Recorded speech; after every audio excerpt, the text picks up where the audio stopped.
Николай Николаевич Григорьев. Историк, археолог, руководитель научного комитета по сохранению объектов наскального искусства Международного совета по сохранению памятников и достопримечательных мест, заслуженный работник культуры Республики Башкортостан.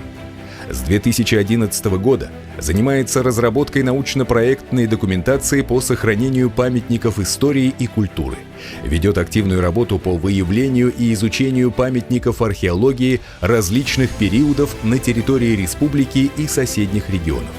С 2013 года задействован в проекте продвижения пещеры Шульган-Таш в список всемирного наследия ЮНЕСКО.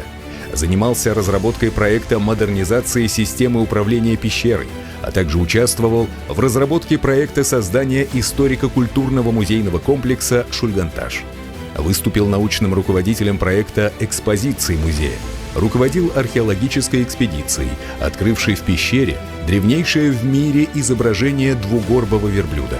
Выступил одним из инициаторов официального возвращения к Аповой пещере исторического наименования Шульган-Таш. С 2022 года занимается реализацией проекта создания Евразийского музея кочевых цивилизаций. Участвовал в разработке архитектурного проекта и экспозиции визит-центра Турахан в Чишминском районе, а также в работах по сохранению самого мавзолея. В настоящее время задействован в подготовке проекта основного корпуса музея.